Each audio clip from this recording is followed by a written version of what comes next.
I'm very excited for this. The vinyl is out on the 19th of February. It's the 20th anniversary re-release. It's been remastered by Steve James, I believe. And we welcome Tookie, Gabba, and Bolli to the show, the respected members of Weta. Welcome, lads. Hey. So great to be here, Michael. Hey, look, I know it's been a real roller coaster for you guys, and obviously most people be aware that we lost Aaron last year. Such a colourful, amazing person, and I know from here at the Rock, we had so many other Kiwi musicians reflecting and sharing all these great stories. And I know for you guys who knew him so well, the life and times of the man, you've definitely lived a life hanging around with Aaron, and for this 20th anniversary, I'm very excited to sort of go through. I talked to him in 2014, and we went through the album. So I've got some clips for you, but I wanted to sort of rewind it back to the start. And I guess we start with you, Tookie. I saw a chat that you did with your mate recently, and you were talking about how Aaron spent 2 years just trying to get you to play the bass, and then along came Marcus Miller. Yes. I remember this. Yeah, amazing. It was one of what happened. Basically, my bedroom was a studio from ever since I was born. I was in nappies, shitting my pants. It was studio. We always had things there, gear there. Aaron was always playing. He had people always coming over to jam on, with CDs and things. And so they were continuously asking my little brother and myself. My little brother being, you got to play drums, and myself, you got to play bass. On and on and on and on and on. Eventually, I did. And so Thomas Tatati, a friend of ours, sat him down, and he said, you have to learn this particular song, and it was a Marcus Miller song, and it was just having to play an open E note to which what Marcus was doing to the first beat of the kick. So it was just go doont, doont, doont, doont for a long time, and I couldn't never get it right. It was the first time I picked this instrument up, and but after about an hour, I was able to play in the pocket, kind of, as a 15-year-old. Michael, he's full of shit. I bet you he nailed it, and it was funky as hell. It would have been like, they would have felt it all in the room, But mate, as if anyone wants to be a bass player, that's the only way to learn. Follow the kick. Did Aaron knew he had you then when he'd sort of got you over the line to play the bass? Was it all on from there? Because I know in high school you guys had different bands, and we'll get to those. Because Bolli, I know that from a little interview that I read, Aaron said that your band was rather geeky. Well, he can talk. All he did was like Joe Satriani covers. Nah, he did Eruption, bro. Remember that video? Yeah, it's just Aaron was faster than I was. He did Eruption, man. It was amazing. That band that I was, he's right. It was pretty geeky. But then, Tookie, he said that you were in a sort of a cross up that was like a Chili Peppers meets Primus. He said it was way cooler. He was most undoubtedly right.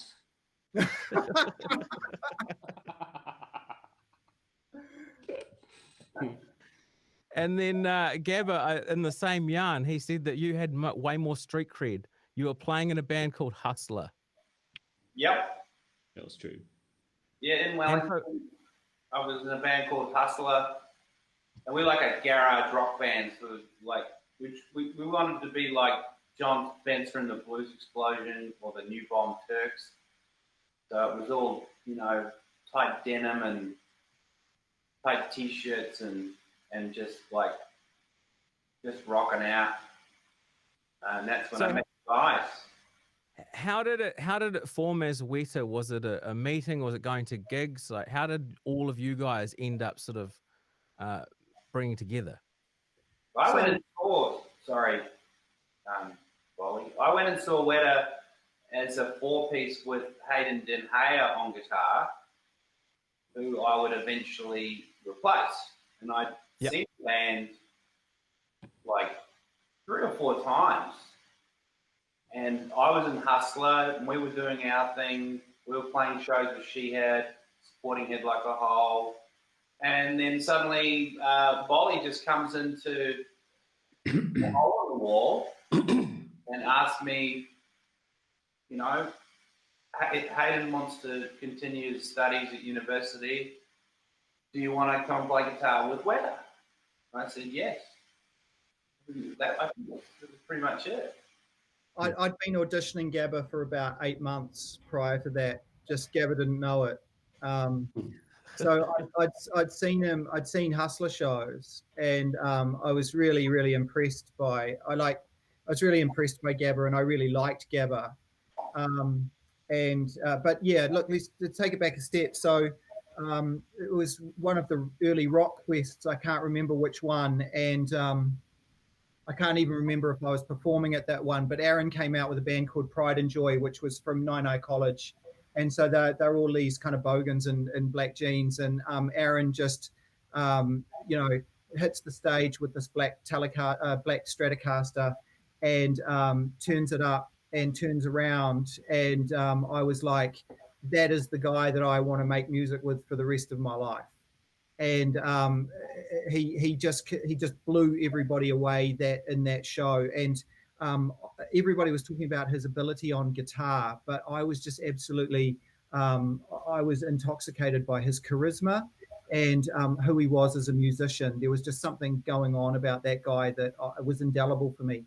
And so we met that night and became rapid best friends. We spent a lot of time together from that stage. We jammed together when Aaron was at jazz college. We explored a lot of different musical territory together.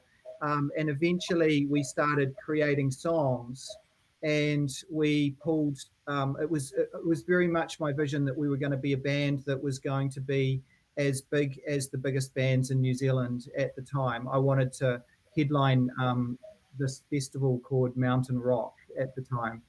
And so we pulled Tookie in because Tookie was a bass player, and he was like the coolest looking bass player ever. Like he had like dyed blonde hair, and he was just this force to be reckoned with. So I didn't really care if he could play the bass. I was just like, got to have this guy in the band. And I loved Tookie as well. I became really close to Aaron's whole family. And but we needed another guitarist, and we didn't really know anyone. My brother played guitar, and so we pulled Hayden into the band. And so all of a sudden we had sort of like this weird dynamic where we had 2 sets of 2 brothers and 2 Clintons, and it was just it confused the hell out of me. And so we explored that. We did a lot of shows with Hayden. We found some recordings recently, and then Hayden wanted to continue with study, but I was pushing really, really hard for us to take whatever next steps we could as a band. And also, I really wanted to get somebody who was really musically dynamic in the band and who could add a lot of color in the band and pull out a lot of performance so that Aaron could concentrate on being, the musical person that he was. And when I first saw Gabba, I was, and I knew that Gabba was available or was looking. There was no doubt in my mind that it had to be Gabba who played in the band. And from the moment that he did, it really changed the whole dynamic of Weta. I mean, Weta really became, in a way, what it was supposed to do. Gabba added so much dynamic, so much energy, so much attitude, and he added this, the ability to write songs and his ability to sing was just second to none. So, so we had a really good ground point at that point to sort of do what we needed to do. I think, Gabba, your first show was when we were supporting Foo Fighters. Yeah, it was only supporting the Foo Fighters, mate. First show. That was the show that Dave Grohl punked me. They put butter all over our band room. And he was, yeah. And Taylor Hawkins, you broke your snare drum. We waited for them to finish sound check. We had a 15-minute window to get a line check before they opened the doors to the Wellington Town Hall. And that's right.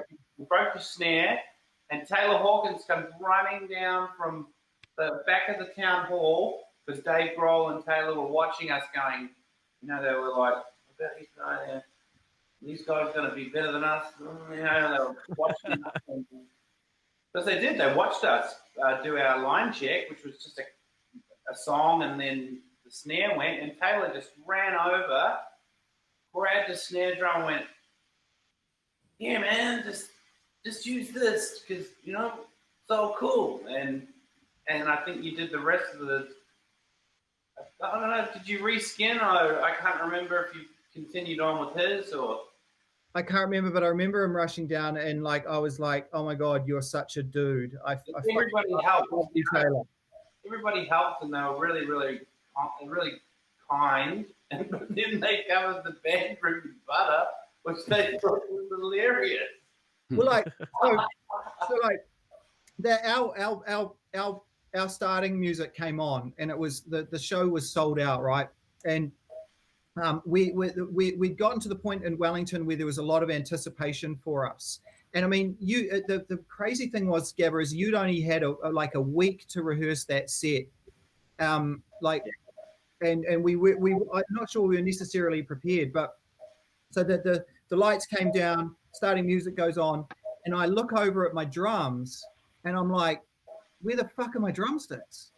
You know, like usually I've got everything absolutely set up and my drumsticks weren't on my drums. And so I had to go back to the backstage, and the backstage room the door was closed. And I was like, I'm always the last to leave. The door's never closed. And so I go to grab the handle and it's covered in butter, and there's Dave Grohl laughing at me. They're taking your sticks. Yeah. And he's taking my sticks because he knows I'm going to have butter on my hands, and like now I've got to go and play a show with butter on my hands, and I'm the drummer. Like it's obviously happened to him. But he was running around the whole backstage, front of the stage with a megaphone. Yeah. Just yelling bullshit like rah, rah. And This is my musical hero doing this. This is really weird. He's such a dude, and then he was such a dude when we hung out with them in Melbourne, like not long after. Like they're just great guys, you know. Was that the same show with Soundgarden at the town hall, or was that a different show? Different show. Different show. That was I mean, I was actually just thinking to that now, Michael. I mean, in terms of the dynamic of a band, you know, that was Michael. That would have been great if it was the same show. I know. I was thinking this is madness. So the dynamic with Soundgarden was it was chalk and cheese between Foo Fighters. Foo Fighters were on there they were writing their second record, I think, and they were at the fun stage. Yeah, they were the honeymoon. They're right at the third, doing Colour in the Shape. That's right. Because we heard them that they were rehearsing Colour in the Shape and sound check, eh? What was it called? The third album. The big single off the third album, they were actually writing it at that sound check. They were literally writing it at the sound check, yeah. Yeah. That's why sound check took so long, because they were onto something, they were onto it, and they followed it, and we watched them. Like I said earlier, you know, we got a 15-minute line check, and we were supposed to have an hour, but you know, you can't tell the headliner what to do. You just got to be patient and wait. Especially when they're onto something and they're cooking with gas. Was this going to do the album? Was this sort of in the boil-up phase of the band when you were doing those shows in Wellington, or was this before Natural Compression? Way before. Yeah. That was even before Natural Compression. Yeah. I'd had a practice with the guys at the church in Wellington, and that was where I got the craft from Aaron of simplicity on guitar. Because, you know, I had an excitement about playing guitar, and we all went into jam because we had to have a jam first, and we were doing this thing in D minor, and I'll never forget it. And Aaron just comes over and goes, "Bro, just keep playing that first bit and don't stop." And we played it for 45 minutes. I'd never done anything like that in my life. We were just jamming out this rolling train riff. It's fantastic. And that's what we always did after that. We just got together and played the set, had a jam, worked on something. Was that the Jew Jam, Gabba? Yeah. It was actually whole. It was the beginnings of whole, D minor. So we were going D minor down to the F or. Yeah, there's such a stoner riff. Hence the reason why it's easy to sing. Over and over. For me, at that time with my guitar playing, like it was like that we were in there for like 4 hours, but it was really only like, you know, maybe a 45-minute jam, which was a 45-minute jam for us was just pretty much regular. I had to really sell the idea of Gabba to Aaron. And I remember when there were those moments where Aaron was getting pissed off because Gabba wasn't playing simply or wasn't like aligning with us. Like Aaron would give me this look and I'd be like, fuck, he's not going to accept Gabba. Fuck, Jesus. Gabba, play simple. Gabba, bro. Gabba, you know? Yeah. When he said, bro, play that first thing you did. Just keep playing it. And, you know, that was Aaron to a T. Just go, hey, that was good. Just keep doing that. Don't do anything else. Just do that. And he was always right. Tookie, you said something about when you were playing bass that Aaron would sort of let you go where you were going, and he'd change his chords to sort of let you and do your own thing, whereas a lot of people wouldn't do.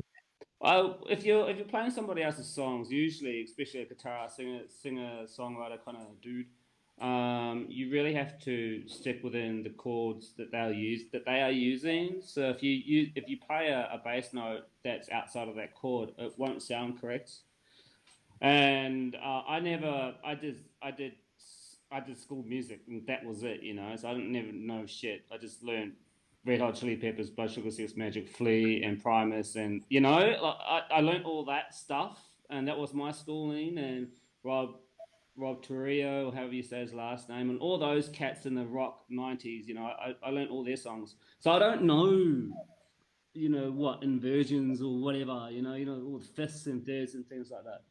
So I was just always concentrating on grooves, and Aaron allowed me to do that. And if, let's say, for example, he was playing a particular chord and I was playing particular notes that didn't really suit that chord, he would just probably press the delay pedal.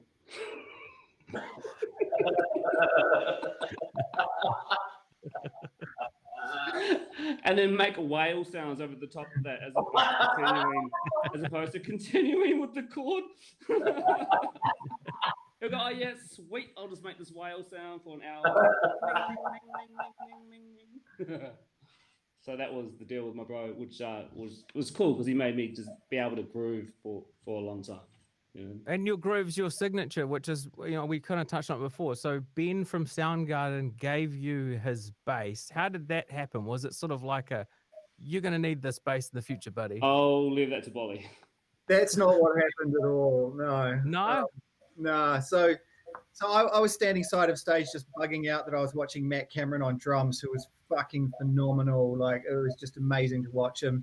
And Ben Shepherd, like I said, like, you know, Foo Fighters were in the honeymoon, Soundgarden were in the divorce with the lawyers, you know, and Ben Shepherd was not happy, and he just threw this gigantic rock tanty right in the middle of the Sorry, set. I'll interrupt there for a second. We got there to sound check Wellington Town Hall at probably about maybe 1:32 p.m. around that time, you know, daylight, people were at work and stuff like that. This cuzzy was in the back room in his green room, smashing JDs. You know, he was going through half a bottle of the bloody whatever, you know, JDs. It's just drinking that the whole time. And every time, and their door was open, so every time you walked past, you could see the level that it was going down. And then we came back. That was Ben Shepherd, by the way, and that was the situation. Yeah, I remember walking past Chris Cornell and seeing Chris Cornell for the first time, like this gigantic hero of mine, and he just had this look on his face like, don't fucking talk to me, don't fucking look, you know, like, and I was like, I respect that, I'm gonna leave you to it, but man, I'm just like, he had no idea how just totally stoked I was to be in that room with him. But anyway, so Ben Ben had a number of different bass guitars, and he at one point he threw one of his bass guitars at his bass tech, which was so intense. And then that Music Man bass, he started smashing it into the drum kit, and then walked over to me and just gave me the bass guitar. Thankfully, Bolli had his hand out. So. I had my hand out because I thought he was going to smash me over the head with something. Like, he was right there, and he was wigging out, and so I held the bass guitar the whole show, just going, why the fuck am I holding Ben Shepherd's bass guitar? And then at the end, you know, everybody's left the building, and like the band's gone, and the lights are up, and they're packing up, and I've still got this bass standing there side of stage, going, fuck, what the fuck do I do with this bass guitar? And his roadie came over to me and said, oh, hey, I'll get you a case for that. Oh, and I've got a strap and a lead if you want it as well. And so he packaged it up and just gave it to me. And I was like, and Tookie didn't have a bass at the time. I was like, sweet, we just got a bass guitar for the band. And then I was absolutely, I told everybody about this story. I couldn't stop telling people about it because it was like, just seemed so bizarre, and it was so awesome to me. And we were down in Christchurch not long after at this event called the Festival of the Lights, where one of our favorite bands ever, Rocket from the Crypt, were playing. And so I got to see Rocket from the Crypt side of stage, and then hung out with them afterwards. And I was sitting there having some drinks with Rocket from the Crypt, and I was like, met the bass player, and I was like, oh, hey, dude, I've got a fucking bass player story for you, bro. And so I told him the story, and he goes, oh, yeah, fuck, cool, man. Yeah, one night he gave me all of his bass guitar. and Soundgarden had been on tour with Rocket from the Crypt in North America prior to that. And so the Tanty that I saw apparently was nothing like what Rocket from the Crypt guys How did. funny, hey? So he had been doing that probably every night, every time they played. Yeah, I mean, it was probably a cheap night for them, you know, just one bass guitar. And that's the way to start the band sort of tour fund, is just wait for the band that's melting down and just pick up the instruments as they roll off stage. Fucking A, yeah. I mean, that bass guitar ended up getting stolen out of our van in Auckland when we were playing with Silverchair, which was just so wrecking. It was one of those things that I was like, I really wanted to have that bass guitar for under my bed for the rest of my life, kind of thing. Yeah, and before it was stolen, we had it for at least 2-3 years. So it was the neck was getting really nice to my fingers, you know, and the neck minute it's gone. I wasn't in the band when that all happened, but I did love that bass. Ben Shepherd had damaged the headstock. Yeah, there was a chip out of the headstock. Yeah, big nasty chip out of the headstock. So, you know, that bass is like it's like so identifiable. I've always been looking for it. You know what I mean? Like every Stingray, it's like, and it was literally the most perfect bass guitar for you too, Tookie. Like your whole thing came together when you started using that guitar, that bass. Yeah, it really did. But what a cool story! You got given a bass by Ben Shepherd, and then someone stole it. Yeah. Fucking only an That is perfect. That is perfect. yeah. Where's the sensing murder guy when you need him, mate? I reckon we could find that bass. It's probably somewhere out there in the ether. Yeah, I reckon. Whoever's got it, I hope you're having a good time. Sorry. What did it look like again? Was it green? Is that what you said? I can't remember. Sunburst sparkle, and there was a couple of chips in the body that I'll remember to the day I die as well. Keep an eye out the local cash converters, eh? That thing's going to pop in at some point. They were the first person. They were the first people I called that morning. Yeah. Hey, I wanted to play a little clip of Aaron, and we were talking about the album. We started talking about Let It Go, and then he talked about the sort of the lead into natural compression. So hopefully you can hear this, but we'll just have a listen to Aaron. Cool. When we actually attempted to record that particular song, I got my stepmother at the time to lend me, which she did, unfortunately, $10,000 to go up to York Street Studios and attempt to record our first EP, which was just awful because what we learned in the most expensive, embarrassing way was that we actually couldn't play our instruments and I couldn't sing in tune. And so we, so we turned up to the studio expecting to, you know, just be and sound amazing, and the results from that was anything but.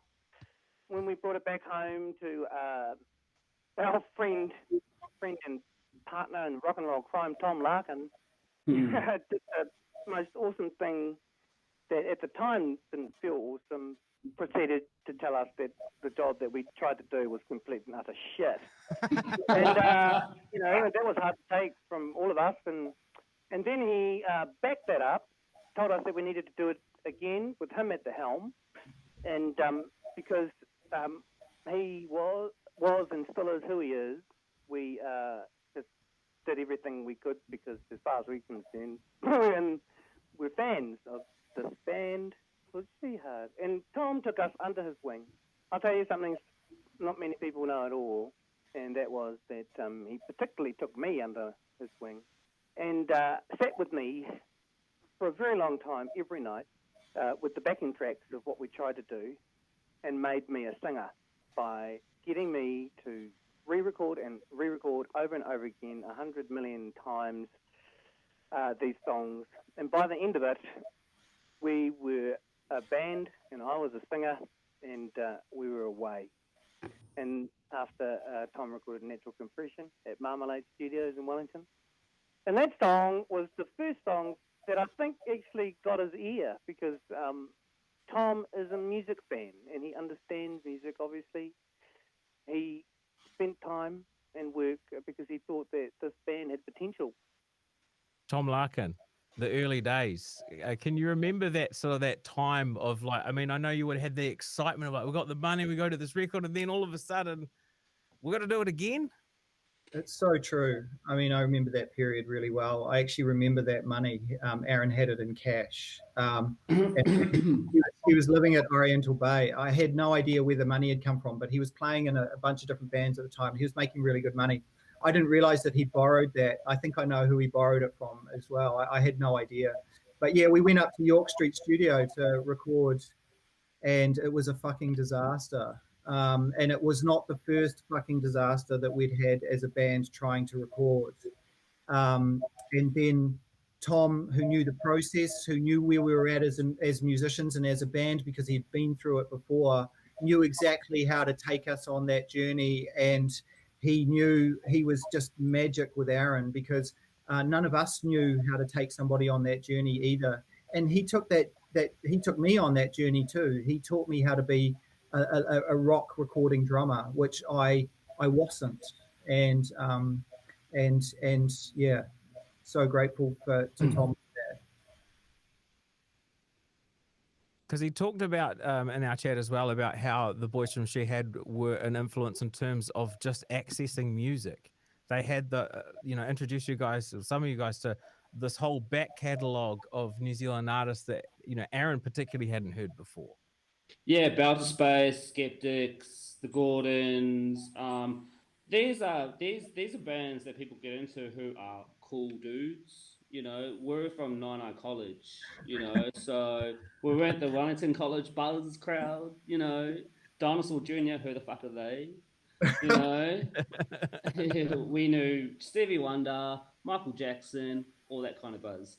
So definitely Tom and John especially showed Aaron all those really cool New Zealand bands. They introduced us to this whole culture of New Zealand music that was identifiable. And they taught us that we could be a band that had a New Zealand identity, because up until that time, you were either kind of like an English band or you were like an American band. But there was this whole other identity that we could kind of tap into as to who we were as people and as to where we'd come from. And it was a beautiful identity to be a part of. So we didn't need to be Belter Space to take on what was awesome about Belter Space, and eventually I think we kind of did. It was kind of like singing your accent. Yeah. That was the big thing. Like you listen to John Too Good, he sounds like a Kiwi. So that was a really big thing. It was like, because a lot of bands had American accents that we were in the scene with. Exactly. Also volume as well. Yeah, just because you see Bowder Space and you want to play it that loud as 19-year-olds. Wow. And I think I think in a way that kind of rubbed off.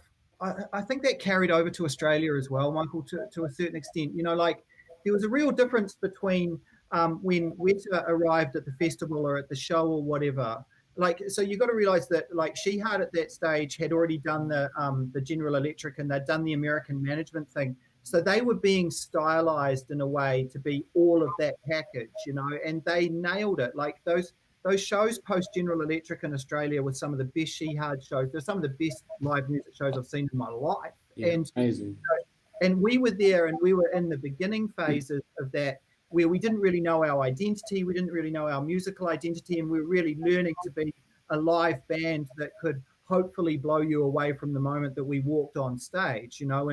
And so when we'd go to these festivals, you'd see the Australian pop punk band, and they looked and acted and everything about them, their haircuts, their clothes, they were a pop punk band, you know. The desert rock band looked and felt like a desert rock band, and we were a bunch of Kiwis that were like really stoked to be kind of like representing our identity, that just kind of turned up and everybody would be like, we don't know what box to put these guys in. Yeah. You know, and in a lot of ways, Aaron really became the rock star I always thought he was gonna be after Weta. You know, like he started playing around with the Lava Lava thing and the Reformation tour, and then, you know, the glasses, and then that whole persona. Like, you know, it would have been amazing to be in Weta with Aaron with that dynamic in Australia at the time. Like, that's so true. It would have made such an impact on the Australian thing. It would have been incredible. One of the things that Aaron talked about when we were having a yarn was basically, you know, he got sent over, he worked with Steve James, and then everyone came over and you guys were just on the road. You were road dogs trying to stand out in the Australian crowd. And I guess this is, you know, there's internet, but not the internet that we have now. And meanwhile, you're taking off over here. You know, and you've got this like bubbling fan base that are sort of waiting for you to come home, and you had not as much idea of that when you came back. He said to me when talking about Calling On that it was this culture shock of coming back home, and then all of a sudden he's on TV, you know, you're on the poster. And I guess it's something that we should bring up is that, you know, Aaron had his struggles with mental health, and I believe some sort of bipolar ailment going on, and it sort of is a big part of how this big story spun, because you guys are with this band that were, you know, working on this album. The album comes out, and by the time the album's out, there's a lot of stuff that's, you know, people don't know about. And for you guys, I mean, was that very clear towards the release of the album, or was that an out of the blue moment? Which part, mate? The mental illness, or? I guess the build up of that, and, you know, like when I talked to him, he sort of had said that, you know, when all the stuff started happening, that it wasn't what he thought it was. You know, it's like you chase this dragon of success, and then all of a sudden the success comes with, hey, we need a hit, or hey, we need this.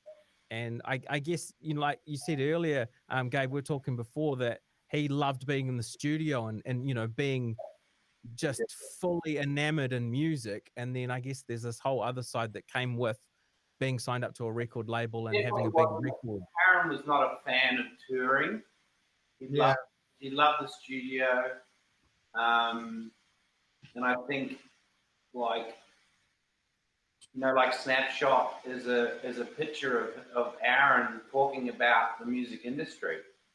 You know, he's talking about how it's actually quite dark, and, you know, it's quite seedy, and it's, you don't know until you get there, because there's no book about it. You can't read about it. I mean, well, you know, you can read books about other bands, but when you experience it yourself, it's like, when you get there and you find out that there's, there's all these,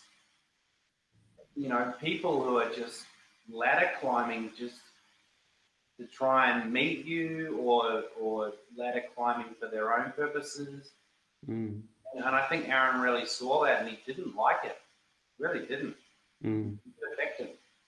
Yeah, it also depends on the sort of character you are as well. Some people are are easily overwhelmed, and then so when you have that kind of people looking at you all the time, sometimes some people don't like it, some people do, some people don't.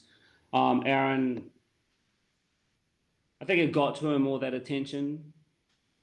It was just too much to bear. It was just too much pressure. The bipolar side of Aaron has been very forthcoming and talking about that throughout his life. The bipolar side of it came out of him writing an opera and performing that in around similar periods of time that we just completed Natural Compression. I mean, that's what the song Pacifier is about. That's where the song Conversations came from. And there's a lot that we could talk about that. It was a terrifying time because we just signed with the management in Australia, and Tom and I were doing our best to hide it from them as much as possible. But the thing about the band, all of us, we all had our challenges through that period. I had terrible anxiety and panic attacks through that whole period. Look, I mean, I can be frank about it with these guys. Tookie's drinking was out of control. Gabba was a fucking pain in the ass most of the time. I was addicted to ecstasy. Yeah. These guys didn't really. They might have had an idea. Our lighting tech, he was a drug addict, and so was I. I don't think these guys knew, but at the time, to try and escape that, that same thing that Aaron was trying to escape. I used ecstasy, and I did a lot of it, and I was getting. I knew, Gabba. I knew that was what was going on, and also you drunk a lot, but it was Tookie that I was most worried about. I thought Tookie was going to die. Aaron thought the same thing was going to happen. I remember that. There were incidences where that came very close to being a reality, and so I think.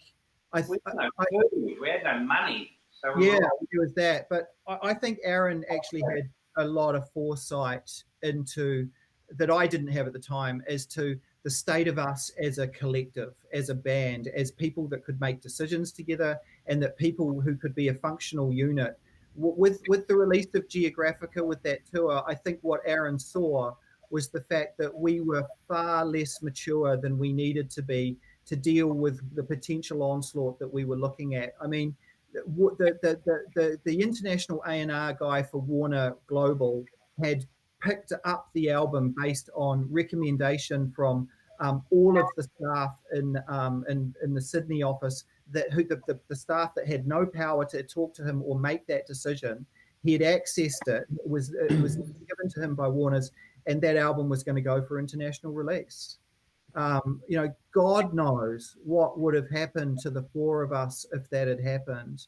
And so it's taken me this long to work this out. But in some respects, I'm really grateful that Aaron broke that band up in some respects, because I'm not sure what would have happened if he didn't.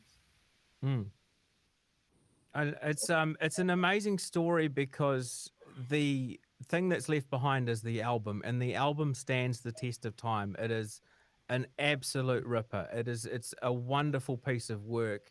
And I wanted to talk about Steve James and where he came in with that, because sonically the album, it's full of texture. It has this big sort of world behind it. And I saw something somewhere that a lot of songs were stripped down and brought back up and stripped back down. But I've got a little clip here of Aaron talking about life and time with Steve James. So I think I'll just play this and we'll reflect on the album after this one. Cool, man. Thank you. Oh, awesome. They put a lot of money. Here we go. In fact, record company, they put a lot of money into the production process of that record, and they sent me to Sydney they sent me to a few places actually to see if I could create some kind of charisma being the songwriter of the band. was a producer. And, you know, there was a few false starts there, but I got really close to Steve James, who ended up producing that record. And what I thought to myself was, you see, by the time we got into the studio, Steve and I, we had a chemistry. You know, we had spent the time together. We were supported by a record company that could support it with financially. That was an awesome experience, and because money was invested into that side of the production process, I think that Steve, you know, got to know me as a person, spiritually, mentally, physically, the lot. And, you know, and he knew my personality. He obviously knew what style of writer I was, and you know, the level of my emotional content and whatever he needed as a producer to find the strengths in me and then discover the weaknesses and try and turn the weaknesses into strengths. And that job that he did as a producer was an amazing experience. And the proof is in the pudding, because Steve did an incredible job on producing their record. And I don't mind backing that up, because I love that man. And it was an awesome experience, and one I'll never forget, and one I'll always be grateful for. And everything that you hear on that record sonically is because of the relationship that a songwriter can enjoy successfully with a producer. And that was awesome. And it's been cool to see the Steve James pop up on Facebook, on the Weta Rocks Facebook page, and I see him there in the comments. You know, you got he's there. He's along for the ride. He's still here with you. He's a beautiful, beautiful man. Beautiful musical man. He lives for music. He saw Jimi Hendrix. I mean, that's pretty amazing in itself. He's absolutely amazing, and he's amazing at being able to open up creative minds and nourish what they have inside and bring that up, and which is what he did with Aaron. Yeah. He's such a sweet man, how I describe him, because he was always so kind. You know, because I was terrified going in to record that album. Like, when the red light goes on, it's like, he just turned to me, because I don't think this has been documented, but Tookie did the whole album on bass in 2 days. Okay? Now, I just want to say that Steve James was British, so he did a traditional 8-hour with cups of tea and a lunch break, darling. And, Darling. You know, darling, I need a cup of tea. Yes, darling. Darling. We had this, like, just this 8-hour day in the studio with this beautiful man that was guiding us down the road of this record. And then, you know, Bolli did the drums, and then Tookie did the bass in 2 days, which meant we had 3 extra days of guitars. That's why you had, like, so many more guitars on the album, because Aaron just got that delay pedal out and went crazy. You know what I'm saying? And I sat down and I started the guitars with "Let It Go," and I think Aaron was checking me out to see if, you know, I was going to be able to do it, because I didn't record on Natural. I wasn't good enough. You know, I just was rubbish. I hadn't. You're talking about a fastidious dude, Aaron. You know, Aaron thought I had his guitars right, and I did the first guitar line for "Let It Go," and Aaron said, "Do it again," and he said to the engineer, "Pan this one right," and I was like, "What?" And he goes, "That was good enough. Let's do the other one. You can have left and right," and which was like, wow. And then Aaron did the guitar up the middle. But then I said to Steve, I said, you know, have you ever had a bass player do a record in such short time like that? He said, yes, I have. And I said, well, who is it? He goes, well, you know, he was kind of like, like, do I have to say his name? I was like, you have to tell me. You must know someone. Have you? And he goes, it was Paul McCartney and Wings. And I just went, whoa, come on. It was crazy. But like, Tookie was practicing for 10 hours a day leading up to the record. It was like all you heard in the bedroom was Blood Sugar Sex Magic. It was like he was just playing the album over. Oh mate, I was just trying to get it over and done with so I could start drinking some beers. I mean, Aaron and Steve, I mean, we all vibed with Steve from the moment that we met him. He was just the right guy at the right time, and he made us feel like it was all right, you know, from the moment. So we just finished a show in Australia, and, you know, and I think it was Dan Hennessy walked in and says, this is Steve James. We knew we were going to meet him. And he goes, darlings, that was amazing, you know, and his English accent and just like the everything from him. And so, and he turns around and he says, he looks at Aaron and he says, darling, do you have a joint? And so, and Aaron was like, oh, fuck yeah, bro. And so Aaron's like, you know, rolling up a joint. And I think at that moment, that musical connection was made. And so, I mean, I remember first day turning up to the studio and Steve was saying to somebody, did you get me my cup of tea, darling? And the guy, it's coming. And so then this guy turned up with this fucking bag of marijuana. Like it was just huge. And so he goes, put my cup of tea down there. And so from that point on, it was the cup of tea. And Steve and Aaron would look at each other and say, cup of tea, darling. Oh, yes, please, darling. And that meant that's what they went to do. Sorry, Mike. And at the beginning of at the song Geographica, Aaron with his delay pedal, it was kind of a bit of a joke because like that, he actually went marijuana. That's that little lick at the beginning of it. For that part of it. And I'm sorry if I'm not supposed to talk about it, but like that, you know, I mean, Aaron and Steve, just that's what one of the things they really bonded on. We were just talking about the album, and Gabba, your tune on the album Sleep. Yes. When I talked to Aaron about that, I said I was looking through the liner notes and I see that, you know, there's a song on here from Gabba, and we're going to hear from Aaron now. This is pretty cool. Here we go. That was the beginning and the start of a songwriting relationship as opposed to me being the principal songwriter. And you know, he brought it in. You know, we gave it the attention that everyone in the band thought it deserved, and because it was a great song. And I think that if we had stayed together longer and developed a companionship around songwriting, and fused those strengths together, you know, that would have sounded like what that would have ended up sounding like. You know, and I'm really proud of that song that he contributed to, you know, this album. And God bless that rock and roll guy. He was the only one around New Zealand at the time could ever pull off wearing jeans that tight. I mean, you know, that was outlandish. And there, you know, everyone thought it too. That was outlandish. And except we forgot the fact that how can that be outlandish? Look at Bon Scott. My God.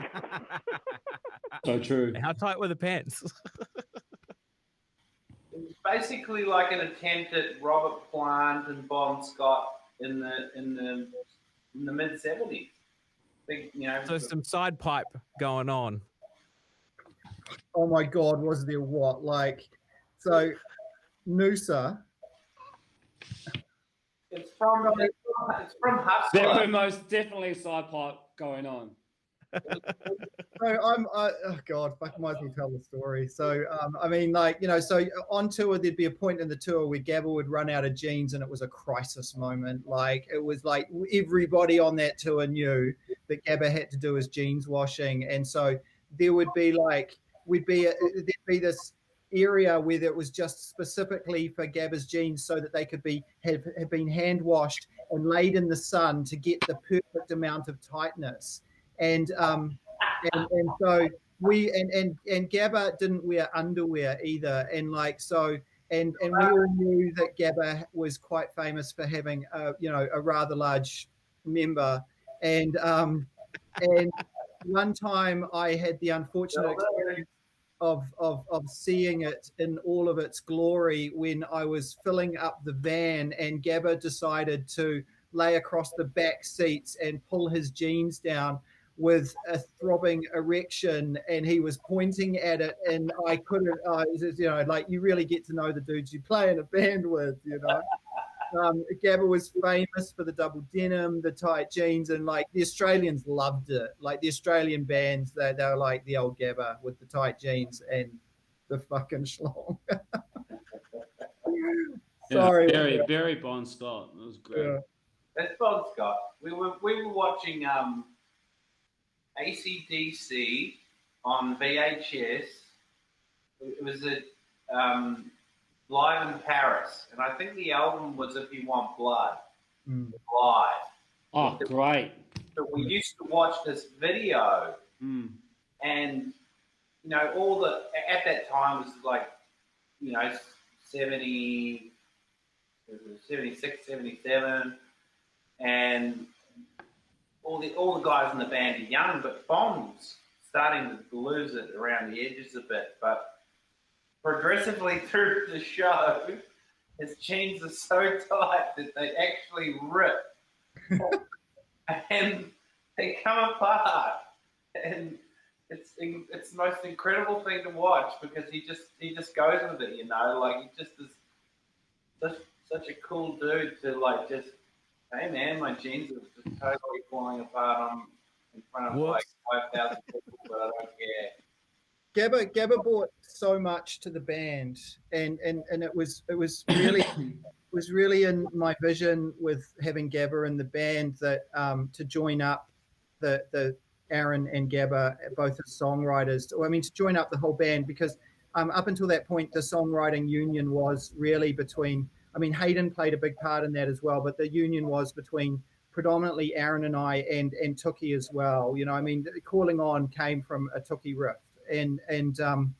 But when I saw Gabba with his power as a performer, his dynamic, his attitude, his ability on the guitar, and his ability as a singer, I was, I envisioned a joined up approach with the future writing of the band.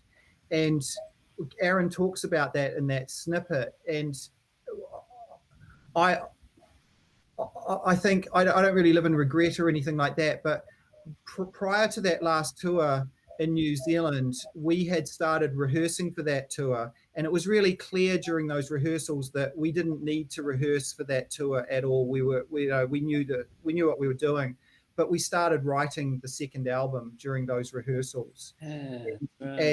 That dynamic between Gabba and Aaron was at the point where that relationship was starting to flourish as writers. And I mean, it would have been amazing to have done a second album given where we were starting to go.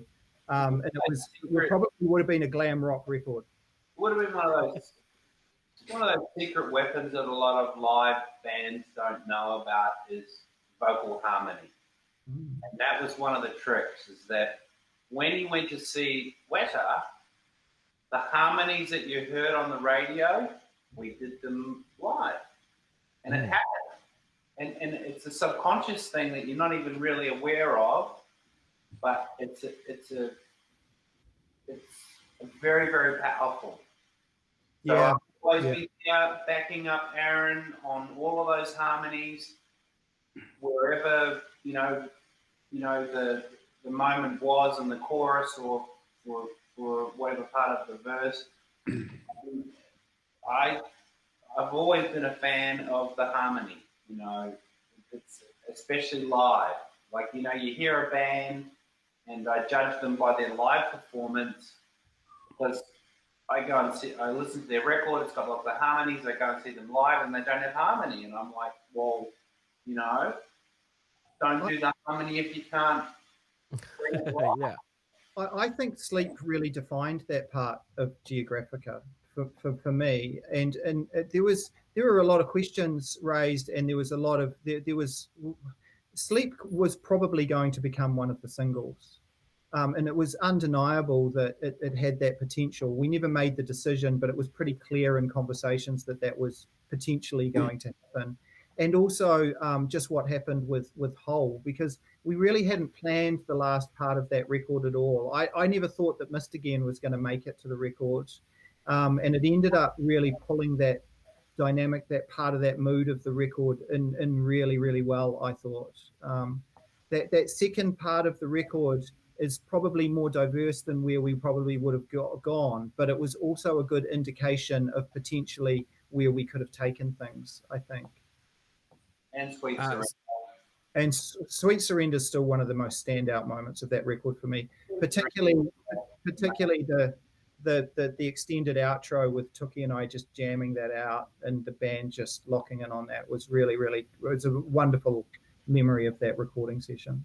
Yeah, and also I remember rehearsing Sleep as well, and we were all trying to figure out how to play our parts, and it was a different direction because it was a little more. It's the Gabba, you know, it's the bro, so it's a bit more country, correct?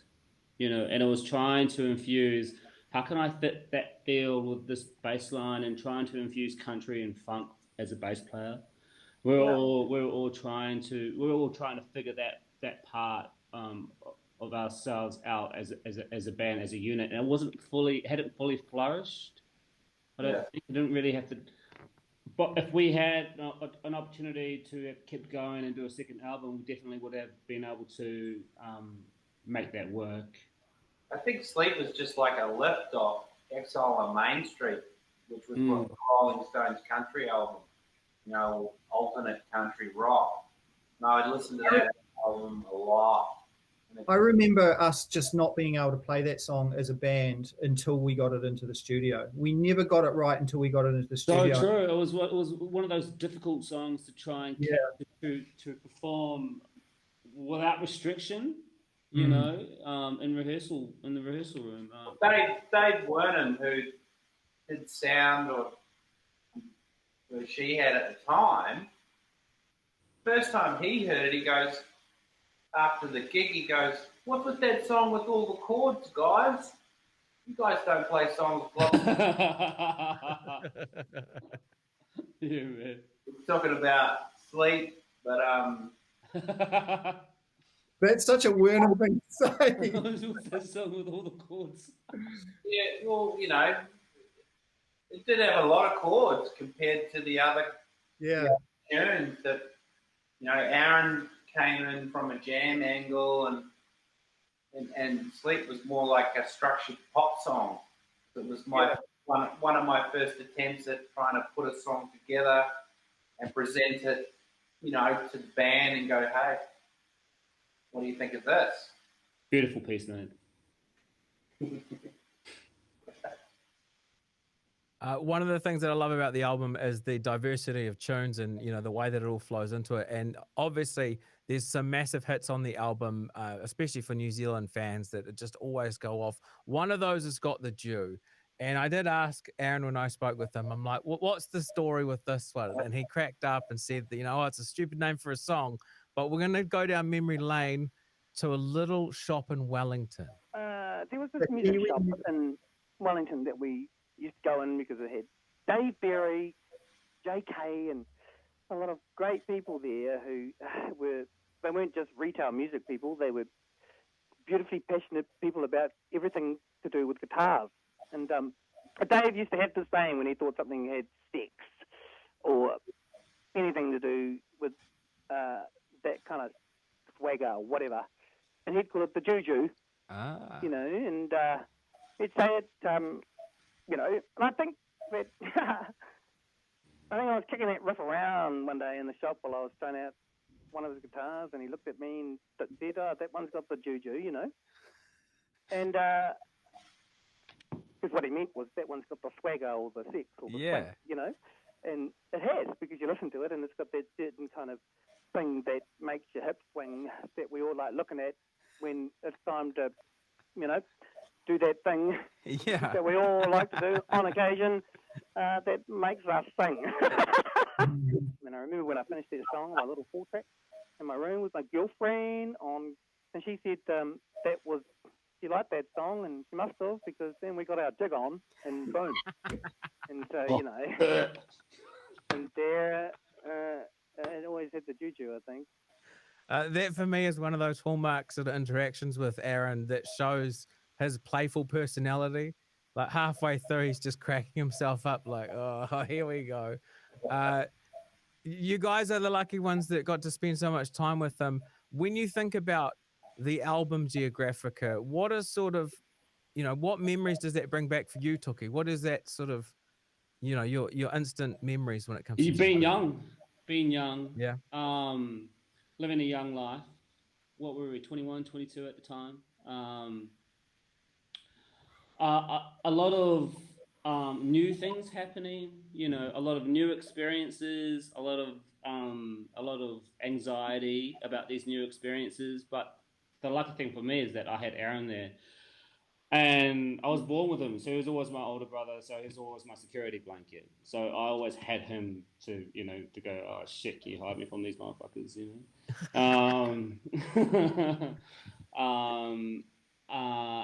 and work. We worked a lot and create a lot, and just I spent 2 years just being I played so much bass during that time, and it's really amazing. And my brothers Gabba and Bolli as well. It's cool. Yeah, Bolli, for you?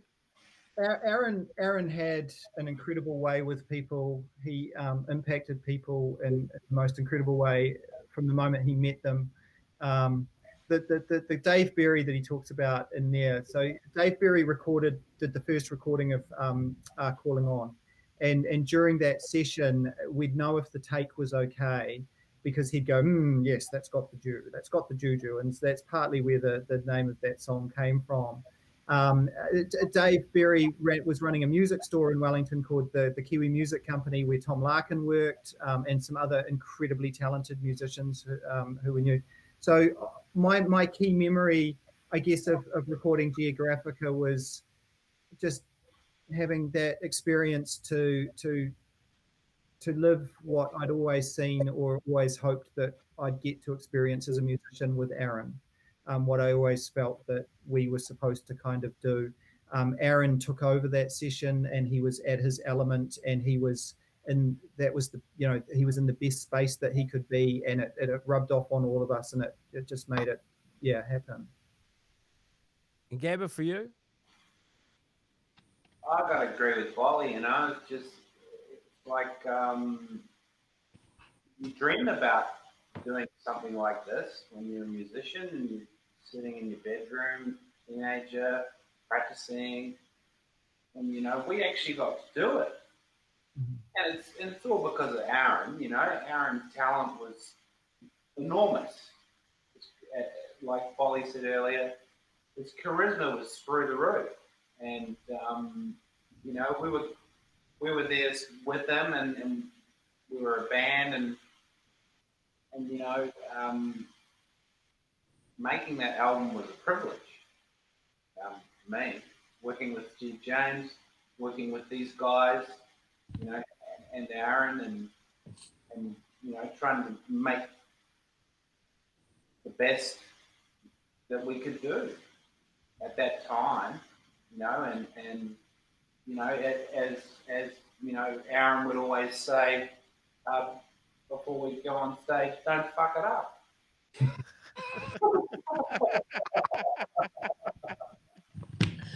Many times. It's a great way to go on stage. It gives you the power to get it right.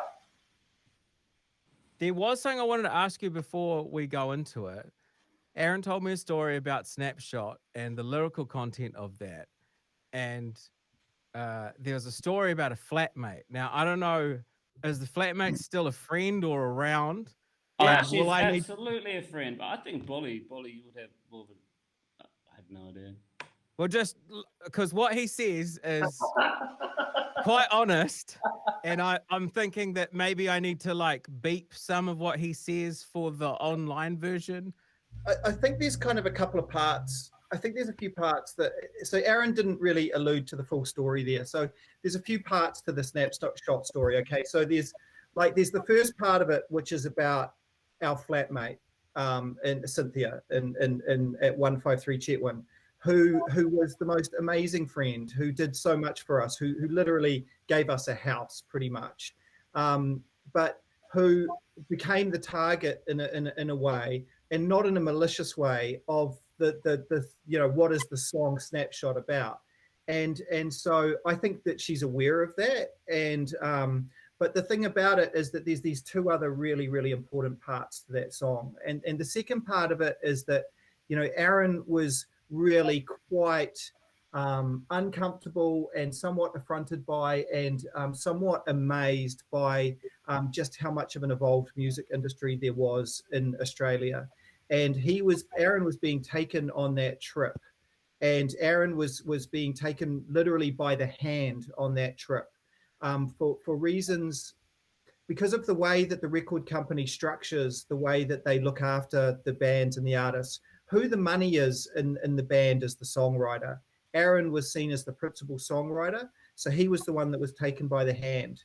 And so part of that song about Snapshot is his experience going through that process, going, what is this?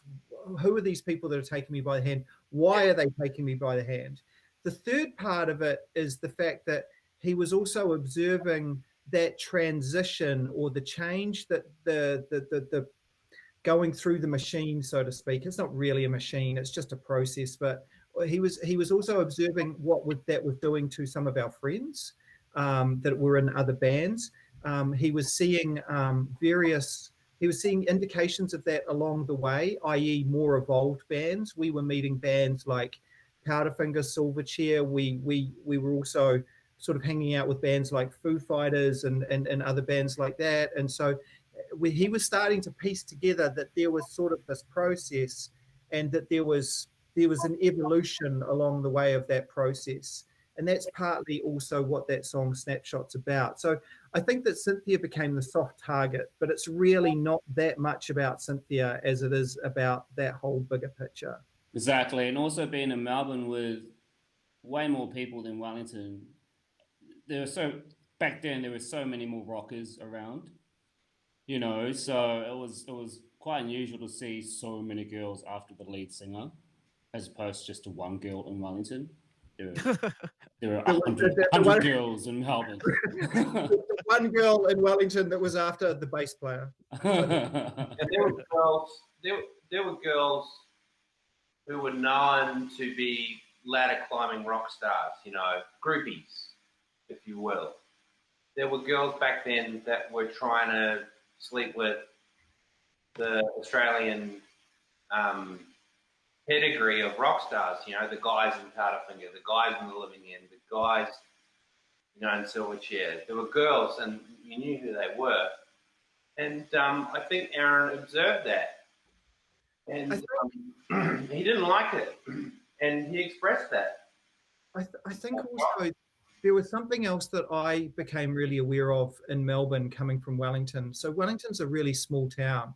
And in Wellington, you can kind of be sort of like a star on Cuba Street, so to speak. It's like, it's such a small community village of a place that everybody know. You all live in glass houses in Wellington.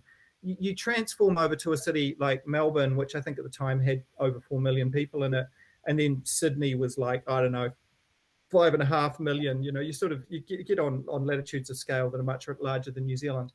And there is sort of a desperation to be anything but mundane by people, and you become very aware of it. There's a desperation to be recognized when somebody walks into a nightclub, or to be seen when somebody walks down a street. There's sort of like this cult of stardom that was really obvious in Australia that New Zealand just didn't really tolerate. And coming from New Zealand, it was sort of like, it was a bit embarrassing to be felt to be famous, as Aaron sort of, personified later on after Geographica kind of took off.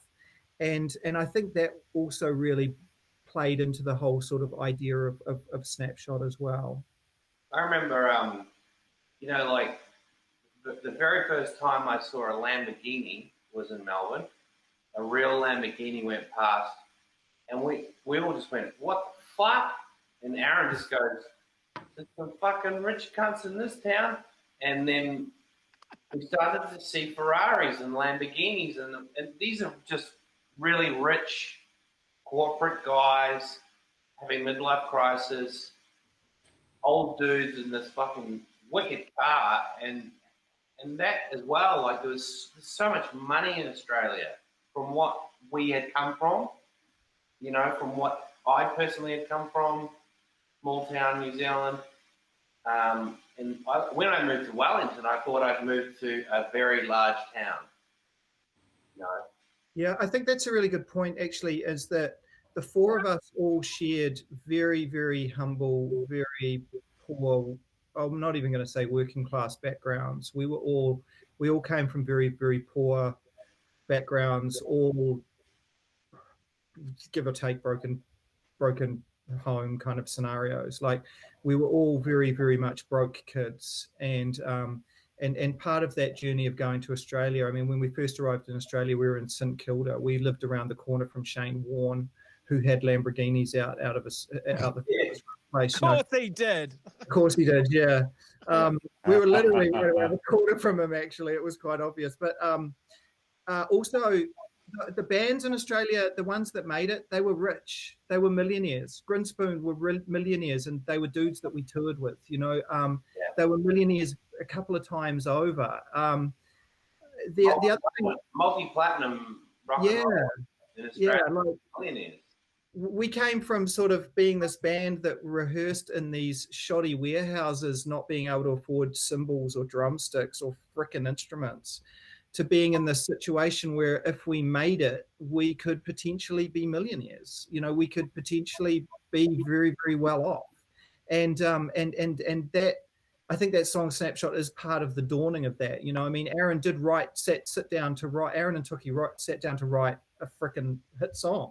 Like, how do we write a hit song for Australia? Okay, here we go. Here's a shot at it. And part of that story is embedded in that idea. The other thing that Aaron talks about, and it is quite true and was very, very odd at the time, was that it was possible to wake up at 153 Chetwynd Street and go downstairs and hang out with Placebo.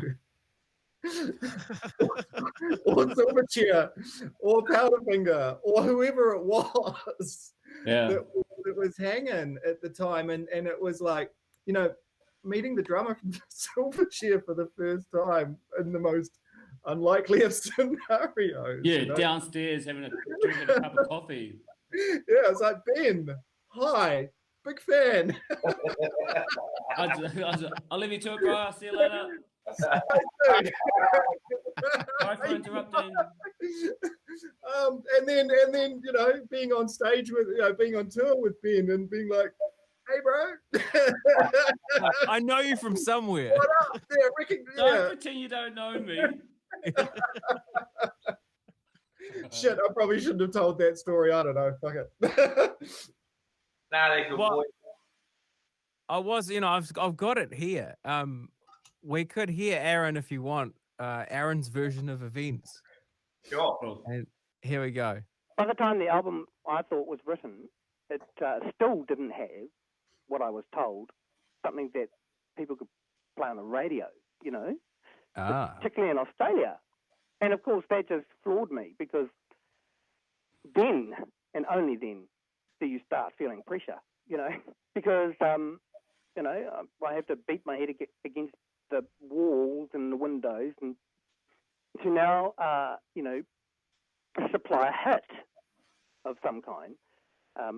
And although, you know, back then, I probably had quite an immature attitude towards that, because I didn't understand what I signed up for, because, you know, that's very bruising to anyone's ego and everything emotionally, you know. Yeah. And so I just went, oh, well, I just got on with it and was trying to write a hit. And that's what came out.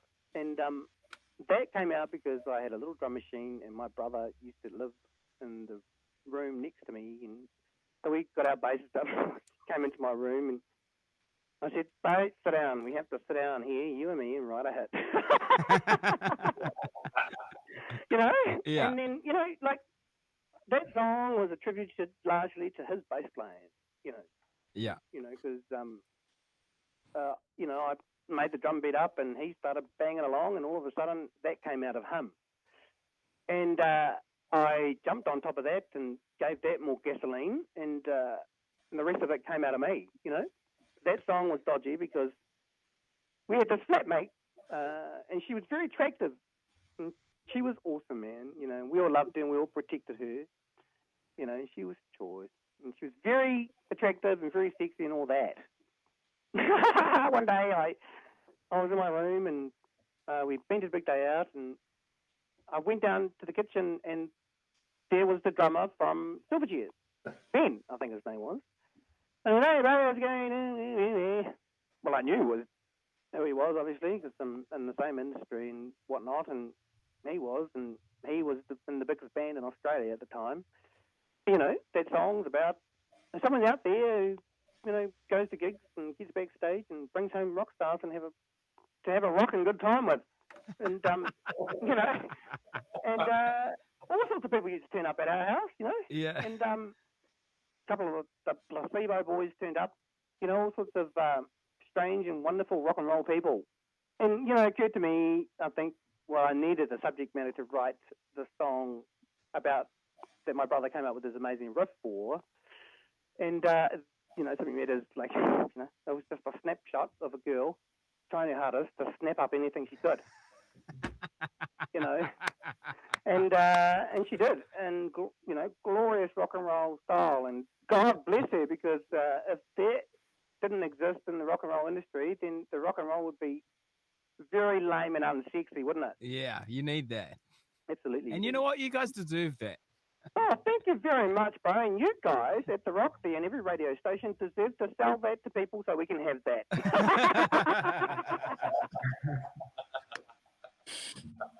Oh, what a laugh, eh? Awesome. Mm-hmm. I wanted to talk about the sort of transition that you had from this natural compression, and I guess the timeline of when the record deal and moving to Australia, how that all kind of played out. Because I think Aaron was playing guitar for Super Jesus and got asked to join them or something along those lines. Is that true?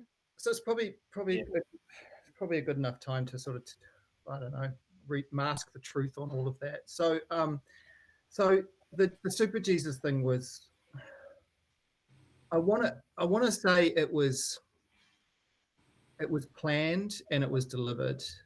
It wasn't quite planned, but it was basically planned. Tom came up with that idea, and Tom and I. Tom, Aaron, and I largely executed on that idea. And the idea was that Super Jesus needed a guitarist, and Weta needed a really good way to get Weta in front of the right people, which was Aloha Management, which at the time was the management for the Super Jesus and for Shehad and for Front End Loader in Australia. And it was made up of predominantly two people, Stephen Betts and Dan Hennessy at the time, and Jody Payne, who ended up becoming our kind of point person at Aloha. And so we kind of agreed, and we didn't know exactly how this was going to play out, but we agreed that Aaron would go and play guitar for the Super Jesus to replace Chris Tennant from the Super Jesus at the time, and he would go and do that tour. And we knew that at some point the Super Jesus would ask Aaron to join the Super Jesus. They'd be stupid not to. And Tom and I knew, but we also were on a bit of a prayer on this one. We knew that Aaron would never play second fiddle to another front person, in this case being Sarah McLeod. And we also kind of knew that Aaron wouldn't entirely be happy in the Super Jesus. It wasn't quite the fit for Aaron, was what we thought, but it was a bit of a bet. And as it stood, the bet paid off. And that's the truth. We've never talked about it. It's sort of been one of those things that is probably best unsaid, partly because Dan Hennessy was moving out of his role as a manager in Aloha into an A&R position at Warner Australia, and it was a very powerful A&R position that was happening at the time. There was potentially a slight conflict of interest with us being signed to Warner. And so we wanted to be very, very careful about how we played that transition. We needed a good backstory, and we just needed to play it quite carefully. And so that's partly how Tom and I played that movement. The EP had already been had been distributed by Wildside here in New Zealand. It went on to sell gold, sold out gold, sold all of its original copies. And then it did the same thing in Australia off the bat of a single sign with Warner. It sold out its first 5,000 copies in Australia, and that was seen as being good enough to warrant the record, really. If a band from New Zealand who nobody had heard of in Australia, off the back of 1 or 2 videos playing late night on Rage, could sell that many copies of an EP that wasn't pushed really predominantly by Warner off the back of almost no touring, then it really set us up really well for the amount of money that Warner ended up putting into the record. That was also part of the backstory, that we sold out that EP in Australia as well as in New Zealand. Well, we were Triple J darlings too. Richard Kingsmill. Yeah, Richard Kingsmill was a big part of it, but I wouldn't say that we were Triple J darlings. We never really rated that highly on Triple J, but we got in with there. I think what really made a difference was when Triple M started to sniff around it. I think that's what really, because Triple M was just so massively powerful. It was one thing to be a Triple J band, and you could do really well as a Triple J band, but it was the potential of crossover to mainstream radio, in this case Triple M. I guess Triple M's kind of like the Rock in Australia. It's just, with no disrespect, it's just many, many, many times larger. I mean, it is just an absolute behemoth of a radio station. It's fucking huge. And the fact that they started picking us up based on their listeners calling in, asking for us, was really quite a substantial indicator of what the band maybe could have done. Yeah, and I remember Triple J picked up Let It Go, High Rotation, in the first maybe 8 weeks that we arrived here too, which was really fast. Yeah, true, yeah. So yeah, and then Triple M came on board. So the commercial radio stations at the time jumped on board quite early. So you get there and you're basically already getting played. Was there a group phone call of like, all right, we're shifting, here we go, we're going to Australia? How did that sort of play out? So what happened was we signed with Aloha first, and at the time that we signed with Aloha as our managers, that was about the same time that Aaron was having his first really full-blown bipolar incident through Wellington. It's where the song Conversations came from. Just a little bit of backstory on that song, Conversation. It's where the song Pacifier came from. Just a brief thing on Conversations. Aaron had always dabbled with piano, but it wasn't until he had been in the middle of an extremely exhausting bipolar episode where he had been going up for days and days and days, and we were all beside ourselves with just so much concern and worry. And he pulled us into Marmalade Studios somehow, and he sat down on the grand piano and he played the whole thing and sung it. And I'd never seen that happen ever before. It was one of those moments I'll never forget. Aaron was having those episodes, and we just signed to Aloha. We were trying our hardest for Aloha not to know that he was having some full-blown manic episode that we had no control over, or that we had no knowledge of really what was fundamentally going wrong for him or what was going on for him. And at the same time, Aloha immediately started tendering the EP to Warner. And it was about that same time that we had a record company, the initial offer from Warner to be signed. We didn't end up signing that offer for a period of time after, but we were working towards that inevitability. Part of that inevitability, part of signing to Warner, was that they wanted a band with essentially boots on the ground in Australia. And it was decided that Melbourne was the best town for that. And without a doubt it was. There was some talk of going to Sydney at one point, but it got squashed pretty quickly. It was like Melbourne. It was always going to be Melbourne. And also we had Shehad over there to essentially follow the footsteps of. And so that's what we did. We made a decision as a band to shift over there. It was numerous conversations, but really when the big conversation was had, the decision was made pretty quickly. I recall. I can't recall actually having that conversation. Do you guys recall it? My memory of conversations, which you brought up, was we were doing the radio active live to air. Yeah. And we all played and had lots of fun. And Aaron was he was in a good mood. And yeah, he had a bit of a episode prior to that after the opera that he'd written, which was pretty incredible that he achieved that goal. But my memory is that we were kind of, finishing up the live to air, and plugs were getting,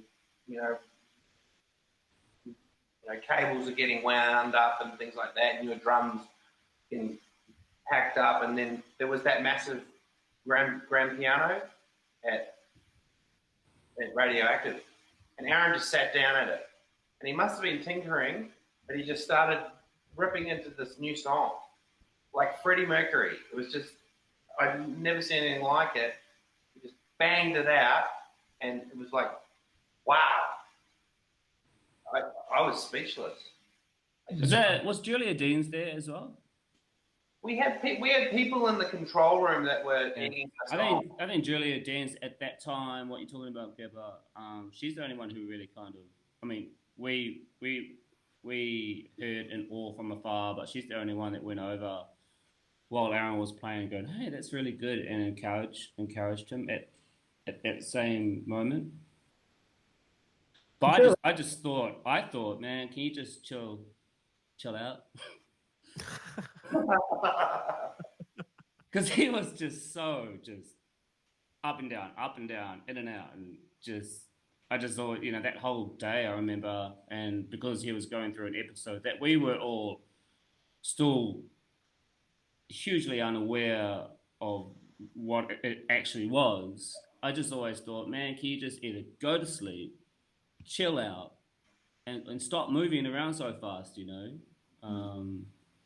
And so I had this, that's a cool piano and song part, but then when I was listening to it, but I also thought at the time, and probably the reason why Julia Deans took interest more, I thought, man, can you just go to sleep, or you just seem so erratic at the moment. And out of that came that song, so it's just weird. It's kind of bizarre how things happen like that. But the other conversation about Australia, that started a long, long time back once Aaron had worked with Super Jesus. And, we all rehearsed at my, more like a squat than a flat. And I remember a lot of conversations in the lounge, at my flat, where we would talk about Australia. We would talk about some record company trying to take us out for lunch. I remember we'd go up to Auckland and go out for, lunch with a record company, and we'd all talk about it and come back to Wellington and talk more about Australia. And it took a long time because we were in Australia in July '99. It must have taken a year to get that organised, right? Yeah, so those prior trips to Auckland were me trying to get us a record contract in New Zealand off our own bat. And then we recorded that EP specifically so that we would, part of that EP was specifically so that we'd be able to get, Aloha and Australia Warner, hopefully Australia Warner. Australia Warner wasn't the only record company that we were looking at, but when Dan Hennessy was moving over there to be an A&R guy, it became pretty obvious that was going to be the record company. I recall that we were talking to another one in Australia very briefly prior to Dan taking that A&R position. But in terms of the timelines are a bit blurry, but in a nutshell, that's kind of basically what was I remember there was a contract Sony sent over to you, Bolli. Sony, yeah, that was from Auckland though. That was from New Zealand. Yeah, right. Sony. Yeah. Yeah, and that may have been for release of the EP, but to me there was no question that it was always going to be. It was better for Murray Kamek and Wildside to release the EP. Yeah, the Sony guy came to the Indigo Bar gig. Oh, right. Cowboy hat. He had a cowboy hat on. The head of Sony from Auckland. It would have been the guy that signed Stella, but I can't recall who it is off the top of my head. And he came to that Indigo Bar gig, which, you know, we've got the photos of. Yeah. And the only reason I remember that is because my mother's partner at the time was buying him drinks. Right. Because he wanted to try and get his cowboy hat. Right. It's like, So the thing behind so what had happened was Murray Kamek had released a version of Got the Jew as a B-side on one of the Head Like a Hole singles. Head Like a Hole promoted a whole bunch of local New Zealand bands, and I'm pretty sure it was Got the Jew, and it got a lot of local radio play in New Zealand. And it was off the bat of that I was looking at trying to get a New Zealand label on board. And then Tom and I started talking about Aloha and all of the rest that went with that. And that ended up being the path that we took. Oh, or was it on a Jihad single? I can't recall. There was Wildside. There was a compilation that were Johnny on the cover with the bleeding finger. Yeah. Right, that's right. Sorry, yeah. It was a Wildside compilation. It was like a Wildside compilation that Weta ended up on. I think it was that one with the you know, he's got the big bloody finger and the fender. Yeah, like, you know, rock and roll, bleeding fingers. We played that show that photo came from as well, didn't we? Probably. Yeah, we were at the power station show. That's the back of the power station. Mm. Yeah. That photo was taken by Murray because he always had his camera, Murray Kamek. Yeah. And he took that shot of Johnny at the back of the power station after we supported. But I remember Johnny used to come backstage after the show every now and then with bleeding fingers and have a bit of a proud moment, you know. Cool, man. Cool, dude. I'm like Pete Townsend, my hands are bleeding. Yeah. and then it was like once we started touring Australia all the time, it was like every show for us was bleeding hands, fucking blisters popping, like you name it. Like it was so physical. Aussie's a big place. How deep did you go? Was it all just around the nets, or did you go into the deep, mate? We went to places that had more O's in the name than a packet of burger rings, mate. Toowoomba. Take me back though to some of these Crocodile Dundee gigs. Pretty much, you drove Tasmania. You drove up to Adelaide. We played all the main centres to Adelaide, and then you had to fly to Perth from Adelaide because there's not really much after that except desert. So we played all around the southern Western Australia, and that was part of the Triple J Turn Up Your Radio tour.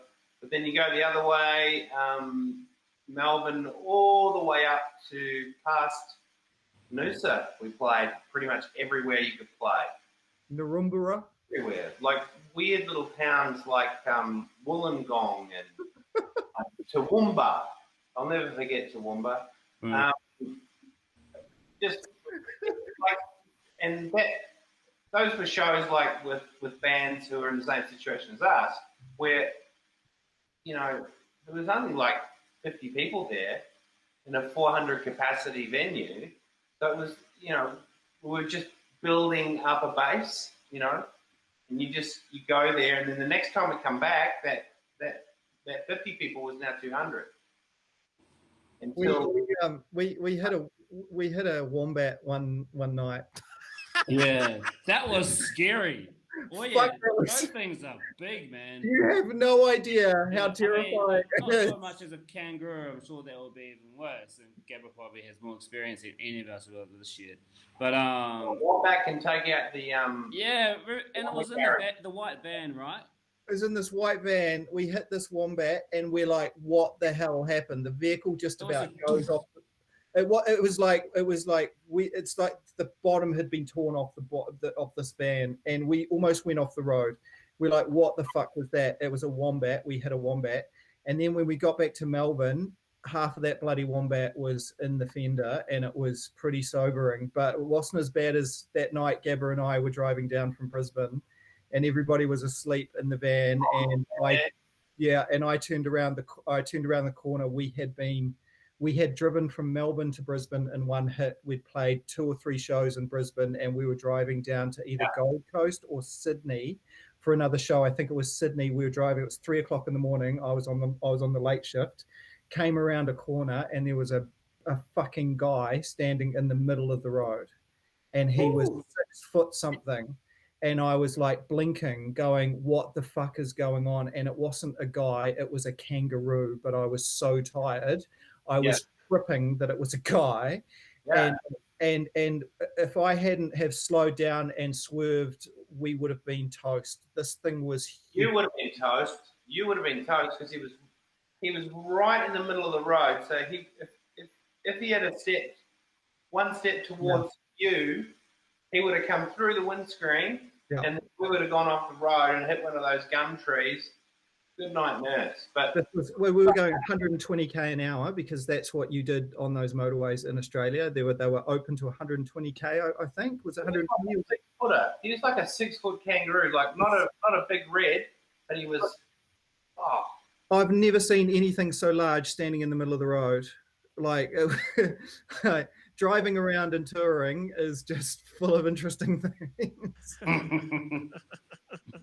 Wow, that's crazy. Well, we used to stop. Oh, sorry, Michael. No, I was going to say, how many shows was it in those runs? Was it were you just working non-stop, Tookie? Was it just every weekend you guys were away sort of Mate, thing? we're always touring, right, boys? Yeah. We were always on the road, man. If we weren't touring, we had no money. We got a per diem when we were touring, so we'd come back to Melbourne, and we'd get $20 bucks a day when we're on the road. So when we get to Melbourne, we stopped getting our per diem from the record company, so we had no money. We had no food. We had no cigarettes. We couldn't go to the pub and have a beer. So it was like, Bolli, ring up Jody and see if she can get us back on the road as quickly as possible. Get us back on the road, because it was water, so we could, get some cigarettes and food. It was crazy. There was one time. I think you were in Auckland, Bolli. There was one time Aaron was in charge of having to collect the tour money or something for a tour that we were about to have. And it was about maybe, I'm not sure exactly what the money was for. It was cash, and we had to go to the Warner Brothers office in Melbourne to collect it, and which is strange, but it was back in the day. And I think it was about 10 grand. So we went in and we talked to everybody. Aaron is the superstar, so he starts doing Freddie Mercury imitations straight off the bat. Makes girls laugh. They love it. And he's running up and down the corridor doing Freddie Mercury. Freddie Mercury! It's so funny. And they loved him. They love him, and that, rapport, and then, let's come out to lunch. Anyway, so we grab the money, and the first thing Aaron and I do is go straight to a bar. I'm so sorry, Bolli. What the fuck? We spent probably about $800 on it.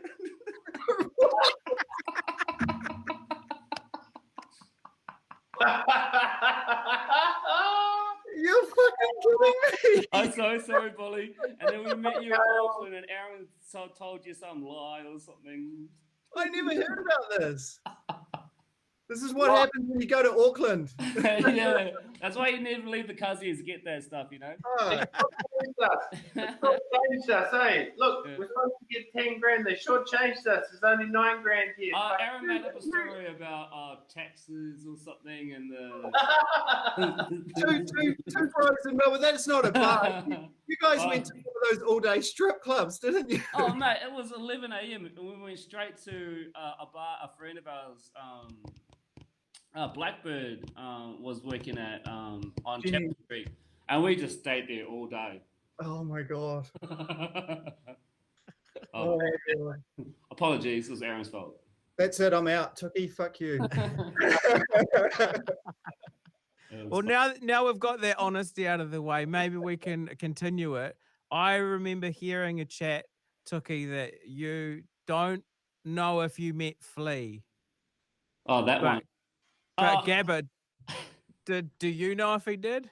Gabba would have more of an idea. It sounds like that I was obliterated, right? Look, there's been arguments with people about this, but I was intoxicated at the big day out, and the Red Hot Chili Peppers was, headlining, and it was the first time the whole band, because we were on the same label, we got Californication before it came out, so we were pumping that album in the Tarago touring, and we knew that they were coming for Big Day Out. We knew that we were going to get side of stage. Tookie was getting very excited because he loves Flea, and everyone loves Flea, but when you're a bass player and you love Flea, and the story goes, we basically, the Red Hot Chili Peppers finished and just quickly left the stage. So me and Tookie went to the VIP bar because I was like, oh, damn, we didn't get a handshake or anything like that from any of the guys. And so we went to the VIP. I don't know where Aaron was or Bolli was at this time, but me and Tookie were wasted, and we were sort of like, they were packing up the VIP bar, and it was kind of like that uncomfortable, like, it's time for you to go. It's like 1 o'clock in the morning. It's the big day out's finished. It's got, you got to leave. So we come around the backstage area to find, the van or the Tarago that's going to get us home. And so you had the stage, the backstage, and then you had all the sort of, it was like we were on the racing track for the horses, and then where the grandstand is, under the grandstand were the changing rooms. So out of the door, Flea walks out with his family and a bunch of security guys. And me and Tookie are going like this way, and Flea's coming this way to get into his transport. And it was as simple as this. Tookie just went over to Flea. He shook his hand. He went, "Hey, bro, really love your bass playing. Big influence. Awesome, man. Okay." And there were these towering security guys, like, starting to come over, like, time to go, And that was it. That's all it was. And then Tookie came back to me, and I was like, "Awesome, bro. You just said play." Then we got to the van, and with Bolli and Aaron, and it was like, Tookie just meant Flea. And it was like, nah, no way. What? If it's the night I think it was, I was in the backstage. I wasn't there because I was actually already at the party, at the after party in town with Cynthia. You would have been. Where I met Chad Smith. And Chad Smith came up to me. I was at the party and I was standing right next to Cynthia, and Chad Smith just came up to me and goes, "Tell me where all the fucking hot chicks are." And that's all he said to me. And I went, and he just walked away. That was I was like, what's up with that guy? Whoa, coming a bit hot, Chad. Yeah. Easy, Chad. You'd already hit the road. Maybe we got she had. I think so. I do remember that night though. It was. I do remember that big day out. Yeah, I remember that quite distinctly. Yeah. Maybe we got into Shehad's Tarago and hitched a ride, Tookie. Probably. No Weta. Probably. But what was cool? Obviously, I wish I remember that. Jeez. But what was cool was seeing those guys, Grohl, Trey from Green Day, all the big dudes, the big names at the time who had been traveling, touring, living that lifestyle for years. It was so reassuring that these guys are crazier than you.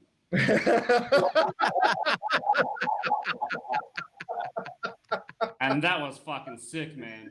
That made me feel normal. That's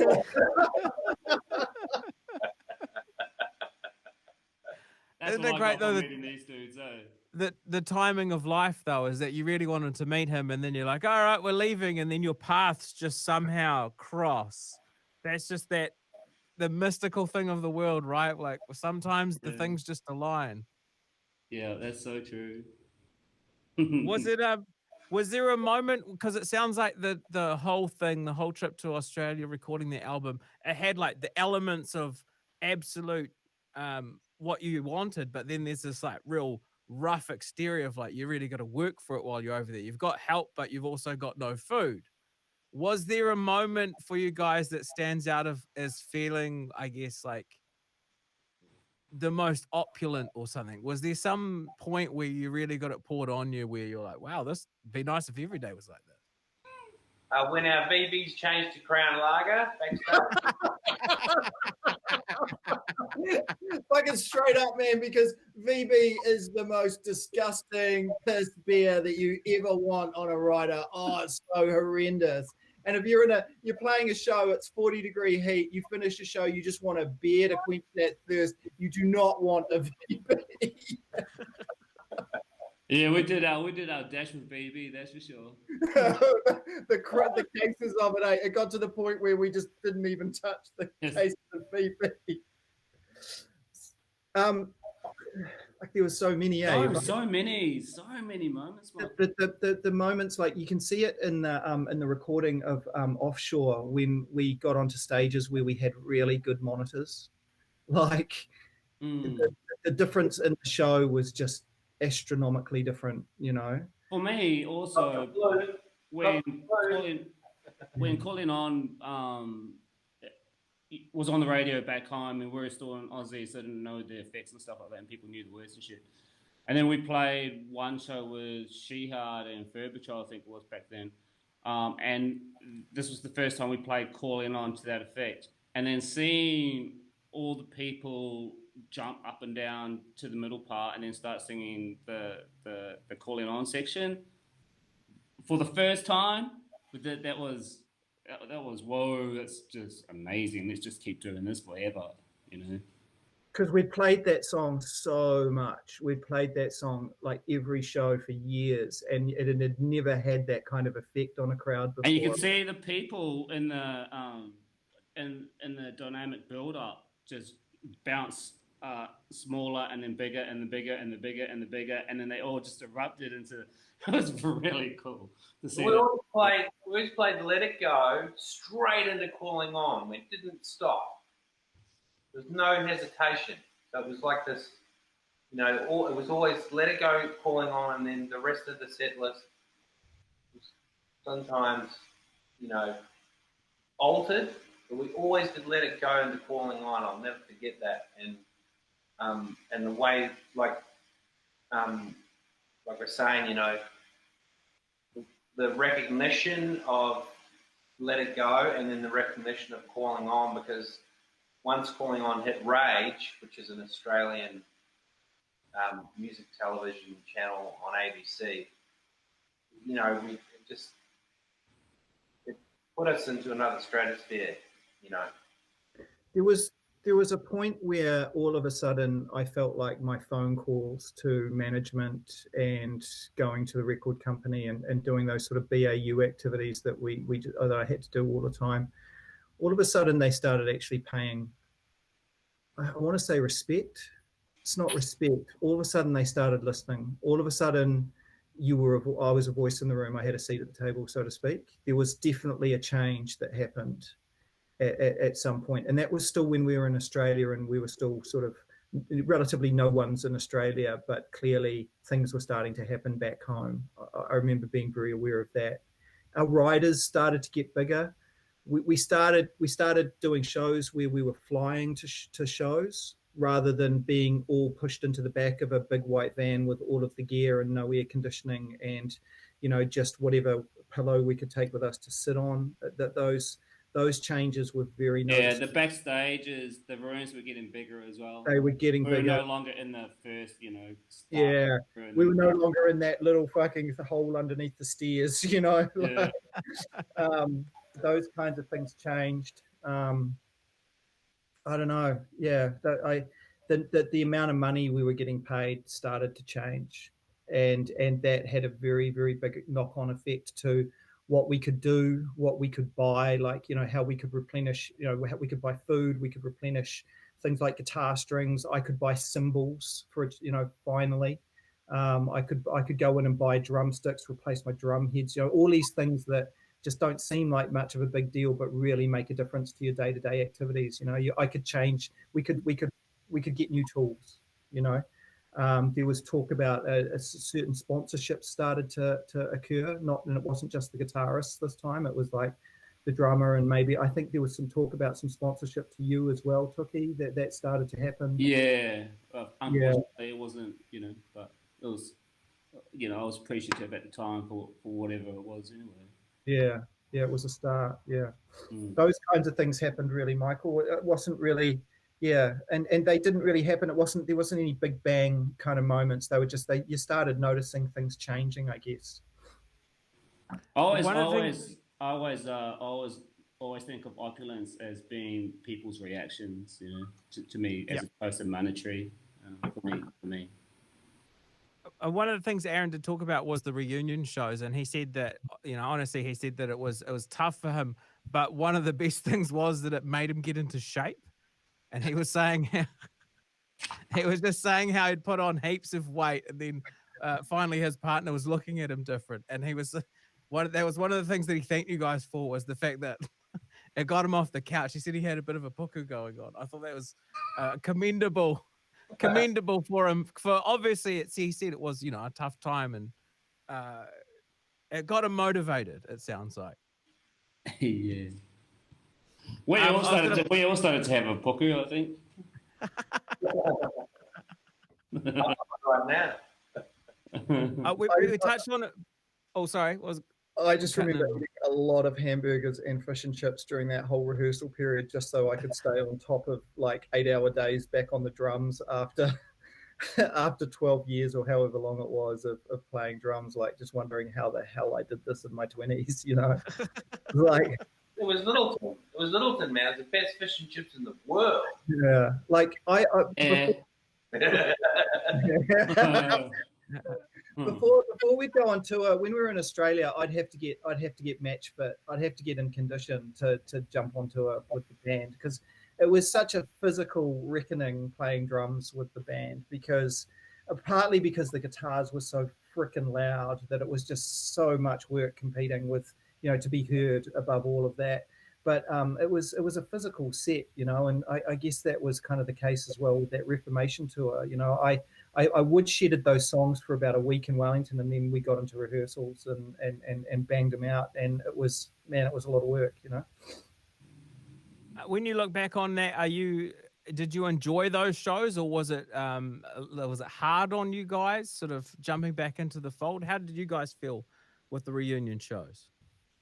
What was fun about it was we had acoustic guitars, and Bolli got this tiny little drum kit, the smallest drum kit in the world, and we finally got to actually perform live, like as a little acoustic show, which we put like Sweet Surrender, You Hold. Yeah, so the nice in the middle of the show, and it was you know, like acoustic guitars, the was still on the bass, but Bolli had this little drum kit that came out, and it was just like something off eBay for $150. But that was a highlight for me of that tour, was when we get to that bit, because it was like kind of like getting back around the campfire, you know, with the acoustic guitars and having a bit of a sing. But I remember going to Littleton, and it all gelled immediately.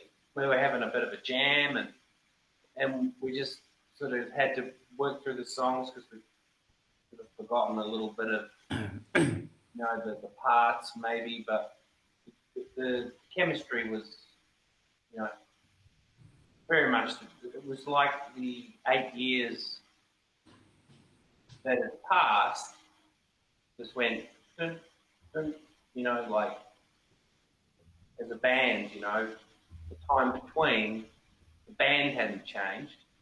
You know what I mean? Like, we just had a little break. All of those shows, you just remember it straight away, right? Those shows were pretty wild. Like in Littleton, within the first song or two, like they smashed the punter barrier.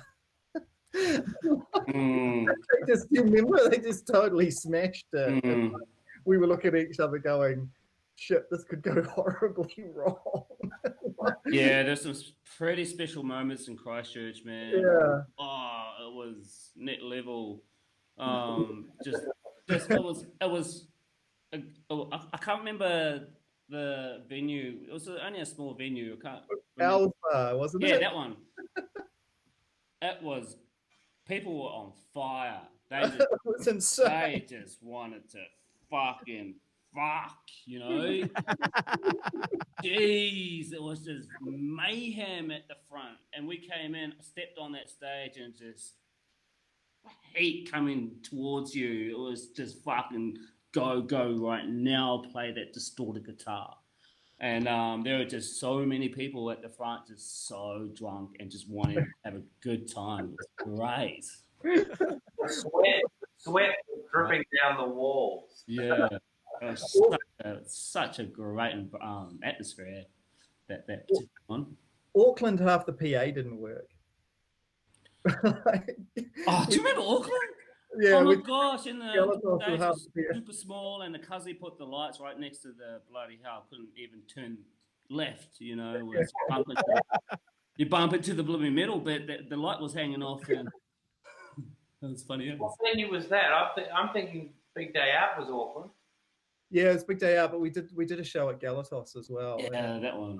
We just didn't have the money to replace the PA at the time. Like, we just didn't have the tour budget, and so like half the PA didn't work.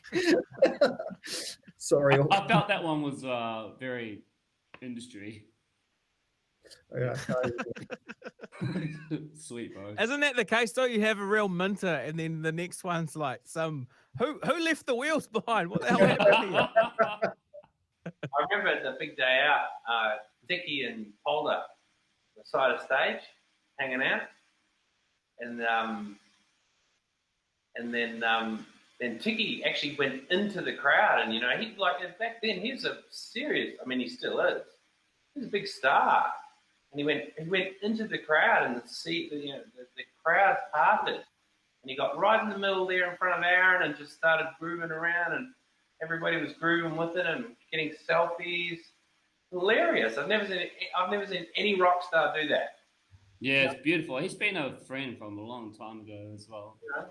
Never seen any rock star that courageous to go in. He's like a prophet.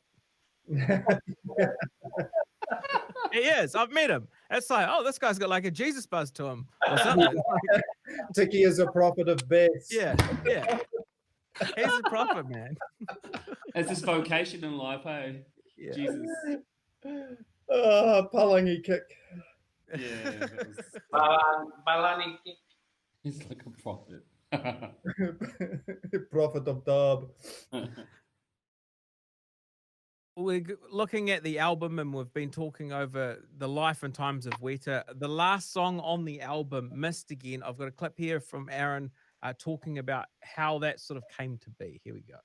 Its emotional content was a tribute to a person in my life who was my music teacher at school.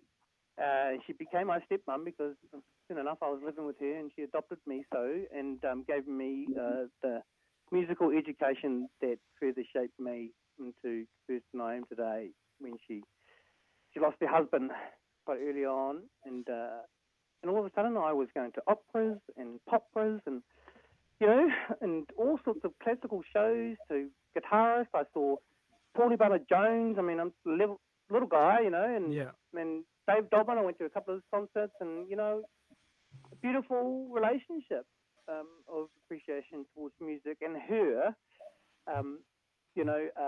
nurturing a kid that she found a light in, and that had some talent, that had a lot of potential, and she gave this kid an opportunity. And that song is a tribute to her and what she did for me, and giving me character and shape and colour to be able to express myself in the ways that I do with the tools that I love.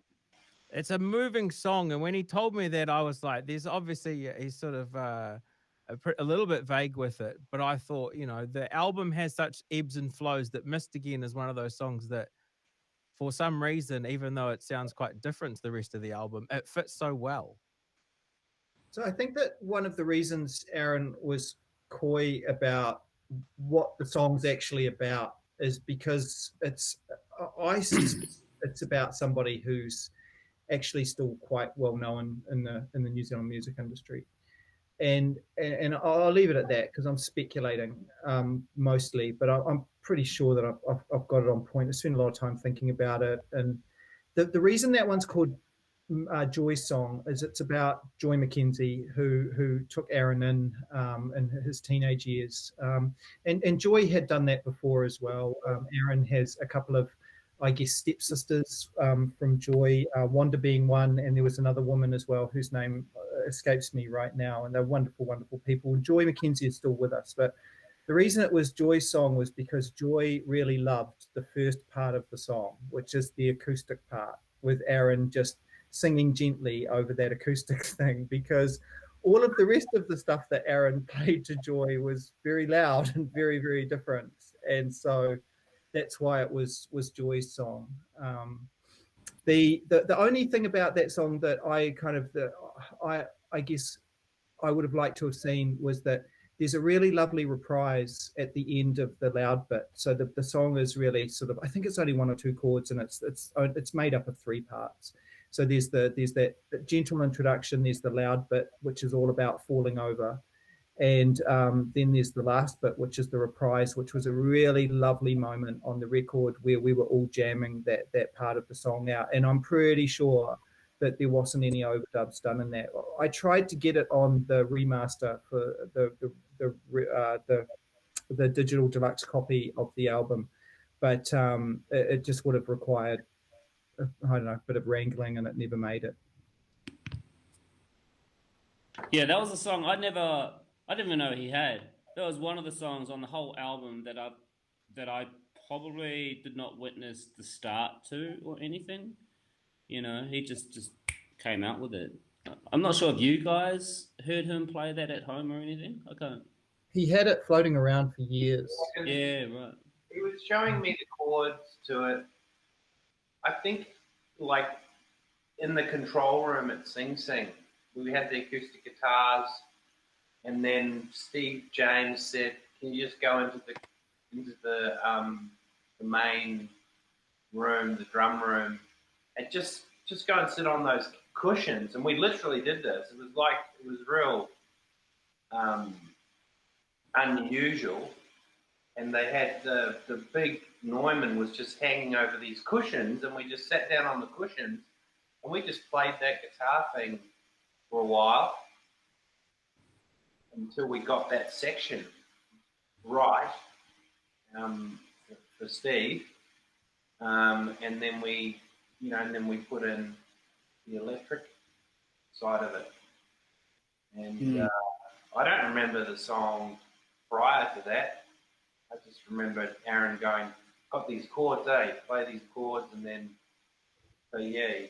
Yeah, it's a very, very personal piece. Mm. That one didn't really show us much of it. I was surprised it made it to the record, to be honest. Mm. Well, I guess final thoughts of when we look back at the album is, you know, have you each got a moment of the recording that, you know, it leaves a smile on your face? It's when you just think of Geographica, what comes to mind? I guess we'll start. We'll start with you, Gav, and go around. You can edit that out. Yeah. Okay, for me, it's marijuana because, you know, Steve would work Monday to Friday, and then we'd get the Saturday, and we had the Saturday to go into the studio if we wanted to. So we go out on a Saturday and do the B-sides. Egg Face was done on a Saturday with the engineer Dave Davies. And Hole was done as a B-side on the Saturday. And for some reason, when we did Hole, I decided to partake of the marijuana that day. And I was so paranoid that I couldn't play my guitar anymore. And you can hear it as clear as day. Aaron's fixed everything up after the fact. You can hear me trying to play slide guitar, and you go back, you go and listen to that, and you can hear a frightened young man trying to play slide guitar. Go and have a listen. It's clear as day. And then Aaron's come back later, and he's fixed it all up with his awesome delay pedals and guitars and stuff. And it's like, but over in the corner, there's this kid going, "Oh, is this the right chord? I think it is."